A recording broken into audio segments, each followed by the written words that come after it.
Programa Semeando em Vida, a palavra de Deus suprindo vida para você e sua família.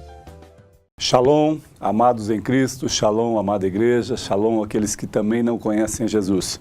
É um prazer compartilhar da palavra de Deus, da poderosa palavra de Deus, nesta noite de segunda-feira, e compartilhar aquilo que Deus tem para nós. Sempre que a palavra é ministrada ou revelada, ela tem um intuito. O intuito é de nos fortalecer, de nos ensinar, de nos mostrar sempre o melhor caminho, porque a palavra é viva e nós entendemos, através dos tempos, através da leitura diária da palavra, nós entendemos que ela fala conosco a cada dia, ou seja, ela se renova a cada dia. Não é que a palavra seja modificada em algumas versões, ou seja, alterada. É que esta palavra, como ela mesmo declara que ela é viva, ela é apta para discernir o que nós precisamos, ela é apta para discernir no momento oportuno da leitura da palavra, certamente ela fala conosco. Esta palavra tem poder para nos transformar, nos regenerar, mas para que isso aconteça eu preciso me arrepender. Arrepender daquilo que eu transgredi, daquilo que eu fiz de errado. E talvez algumas pessoas digam, mas eu não fiz nada de errado, eu faço coisas boas e agradáveis. Mas nós precisamos refletir que por muitas vezes parece que nós não fazemos errado. Mas se nós refletirmos, voltar um pouco àquilo que comprometeu pessoas, aquilo que machucou pessoas, feriu pessoas, nós podemos perceber que sim, nós erramos e temos que ter esta liberdade de aceitar o erro.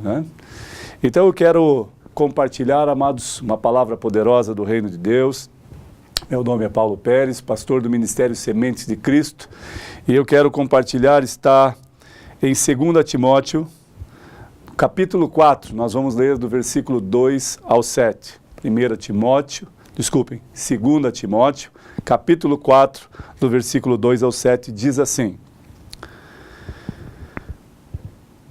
prega a palavra, insta, quer seja oportuna, quer não.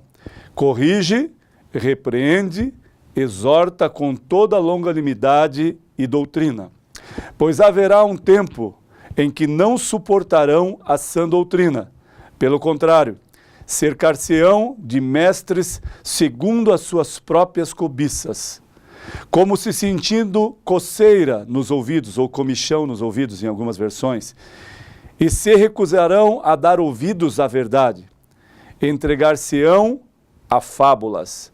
Tu, porém, sê sóbrio em todas as coisas, suporta as aflições, faz o trabalho de um evangelista, cumpre cabalmente o teu ministério. Aqui Paulo está falando com o seu filho na fé, Timóteo, referindo e dando uma direção a Timóteo. E ele continua: quanto a mim, estou sendo já oferecido por libação, e o tempo da minha partida é chegado. Combati o bom combate, completei a carreira e guardei a fé.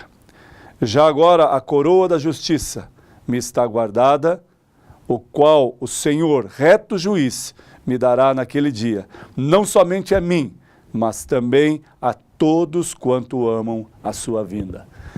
Que palavra poderosa, amados. Palavra que Paulo, enfatizando a Timóteo, ao seu filho na fé, este evangelista, ele formou um homem, um discípulo, ou seja, Paulo, certamente com o chamado de ministerial, formou discípulos na trajetória, na caminhada dele. E esses discípulos acompanharam a vida de Paulo, vivenciando aquilo que ele vivia em Cristo, vivenciando as suas dores, as suas falhas, mas vivenciando também toda a plenitude da glória de Deus sobre a vida de Paulo, porque ele, outrora, perseguidor do povo cristão, agora as pessoas que estão caminhando com ele, os seus discípulos, aqueles que caminham com ele lado a lado, vendo as suas imperfeições, as suas incoerências, mas vendo também o poder sobrenatural se manifestando na fraqueza dele. E em todo tempo, vendo a disposição, o bom ânimo de Paulo para ministrar a palavra, para se integrar integralmente ao ministério e à obra de Deus. Então, quando ele declara isso a Timóteo, ele fala no versículo 2, pregue a palavra.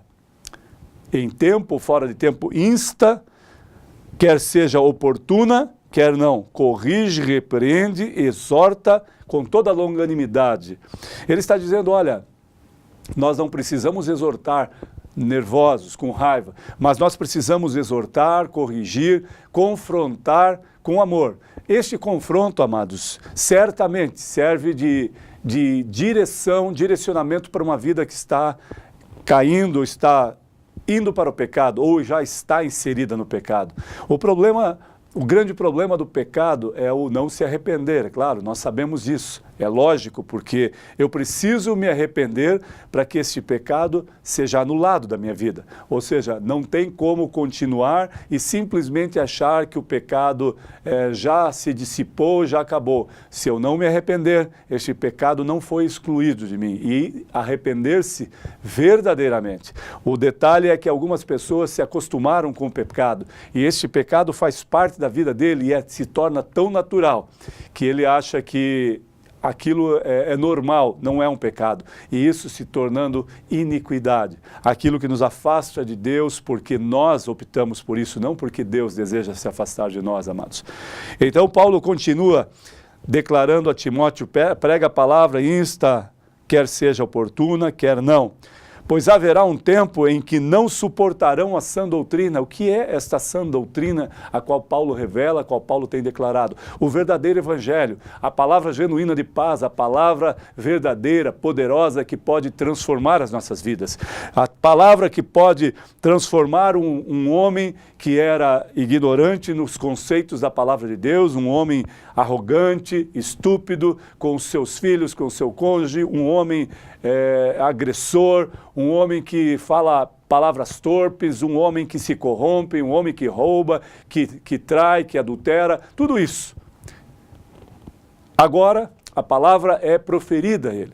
Através do poder do Espírito Santo é revelado a ele uma palavra poderosa do reino de Deus, a qual o Espírito Santo toca a vida dele e o transforma. Porque a palavra de Deus diz que Deus nos amou primeiro, por isso nós fomos libertados. Por isso nós somos libertos do velho homem, da velha criatura, para nos tornar não um super-homem, não um super-herói, não um homem mais perfeito, não, um homem que ainda continua com os seus pecados e as suas imperfeições, mas querendo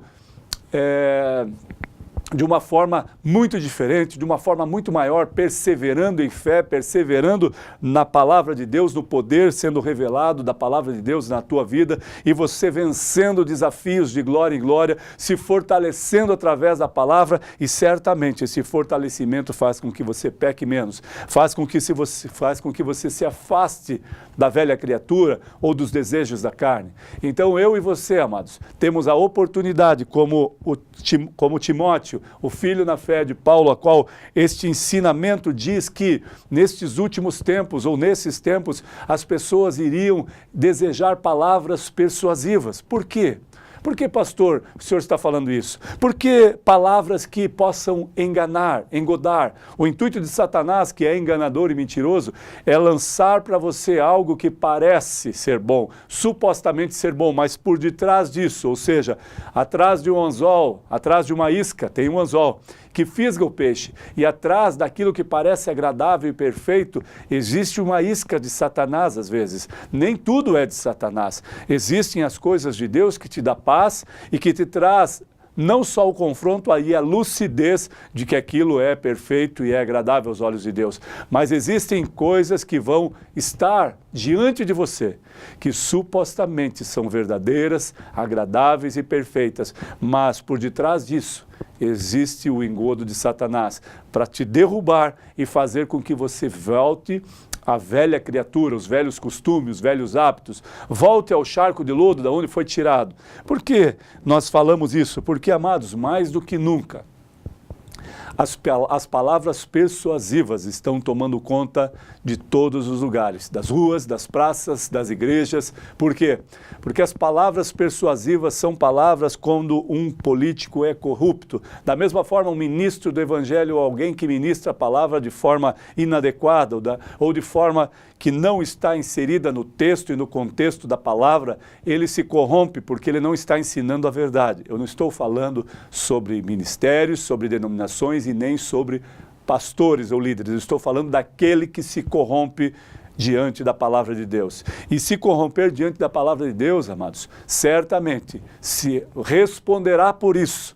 O grande juiz voltará e cobrará aquilo que ele foi chamado para fazer e não fez. Aquilo que era verdadeiro e foi se tornado impuro, imperfeito por causa da corrupção do homem, por causa da condenação do homem. Agora nós temos a liberdade. Paulo reflete, faz com que Timóteo reflita sobre isso e diz claramente: pois haverá um tempo em que não suportarão a sã doutrina, pessoas fechando os ouvidos para a verdade. Porque a verdade, amados, esclarece o teu pecado. A verdade expõe o teu pecado. E ninguém que está em pecado quer ser exposto. Ou seja, a vergonha que está dentro de você através do pecado cometido faz com que você tenha...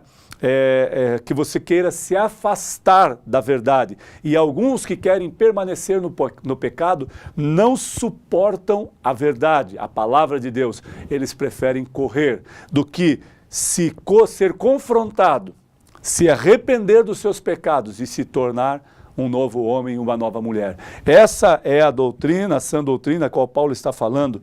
E ele está falando, pelo contrário, cercar-se-ão de mestres segundo as suas próprias cobiças, como se sentindo coceira nos ouvidos. Ou seja, querendo ouvir somente aquilo que ele deseja ouvir.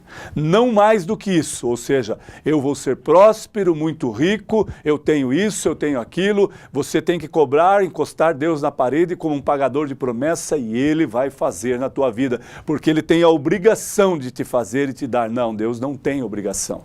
Ele é um pai zeloso. Quando você é um pai, você que está ouvindo, é um pai zeloso pelos seus filhos, qual é o prazer, o teu prazer? Quando o seu filho faz todas as coisas corretas, quando ele é agradável, é claro que você não vai deixar de amá-lo, mas você sente prazer quando ele é desta forma, sente prazer em dar para ele, sente prazer em presenteá-lo, em acariciá-lo, em estar próximo. Agora, um filho que é rebelde, que chuta a porta, né? Que faz tudo o que quer, que xinga o pai e a mãe, que quebra tudo dentro de casa, como pode você mesmo amando sentir prazer em doar-se para ele ou em dar coisas para ele? A natureza humana, amado, é assim. Nós não vamos sentir prazer naquilo que nos rejeita. Agora, o amor de Deus que nos constrange, nos faz lembrar que nós devemos amar de uma forma que, mesmo sendo rejeitado, mesmo sendo apartados, não querendo estar próximo de nós, algumas pessoas, nós devemos amá-las, porque o problema não está nelas, o problema está quem está no governo da vida delas, que são principados e potestades. Ou seja, nós sabemos, amados, em quem temos crido. O poder de Deus regenerador, através da palavra, diz a Timóteo: porém, tu, sê sóbrio em todas as coisas, suporta as aflições, faz um bom trabalho. E daí no versículo 6, quanto a mim, já estou sendo oferecido por libação, e o tempo da minha partida é chegada. Mas combati o bom combate, completei a carreira e guardei a fé. Ele está falando: olha, Timóteo, eu tive muitos combates, mas eu combati todos eles. Eu partilhei de todos eles e todos eles vocês sabem, porque viram as minhas marcas, viram o que eu passei. E ele continua: completei a minha carreira. Sabe, chegar ao final da sua trajetória de vida. Você, ancião de dias, ou uma mulher, um homem, quando chega no seu final de percurso, seu final de vida, ele sabe, né, através da paz de Deus que é trazida para ele sabe que está para partir. Ele sabe que está sendo oferecido por libação. E neste contexto ele sabe que ele completou a carreira dele. Ele fez o que tinha que fazer, ele combateu o bom combate, mas também completou a carreira. Algo tremendo, algo poderoso. E ele termina dizendo: e completei a carreira e guardei a fé. Que coisa tremenda. Ele passou por combates, por grandes lutas. Ele combateu o bom combate, ele completou a carreira e perseverou guardando a fé, amados. A fé é algo que nós não vemos, mas por crer, por acreditar, por ter fé, nós sabemos que isto vai acontecer. Então Paulo está ensinando a Timóteo, continua, persevere, filho, na fé, persevere. E nesta noite, essa palavra certamente está falando comigo e com você, amados. Continue, persevere, não seja levado por palavras persuasivas ou doutrinas do homem que fazem somente, preenchem o teu vazio, o teu ego, que é externo, interiormente só a palavra poderosa de Deus pode preencher, só o evangelho de graça, de misericórdia que pode transformar a tua vida. Portanto, amado, receba esta palavra em nome de Jesus, receba esta palavra entendendo que existem homens e mulheres que ainda pregam a verdade. Existem ainda pregoeiros do evangelho de paz, do genuíno evangelho, que é a verdadeira palavra de Deus. O que for acrescentado aqui pelo homem, amados, é em vão. A própria palavra por si só, ela é transformadora, ela é eficaz, ela contribui para que o homem e a mulher cresçam em santidade. Portanto, amado, receba esta palavra em nome de Jesus, que a tua casa seja uma bênção, que o seu cônjuge seja uma bênção, que os teus filhos sejam uma bênção, que você, aonde passar, seja luz do Evangelho, seja sal da terra, porque você, se o sal é insípido, de nada mais tem valor, a não ser para ser lançado fora. Ou seja, amado, seja diferente naquilo que é contrário ao Evangelho, você permaneça fiel. Continue, persevere, combata o bom combate, complete a sua carreira e guarde a fé em Cristo Jesus. Que a paz do Senhor, a doce consolação do Espírito Santo de Deus seja com todos nós. Amém, Jesus.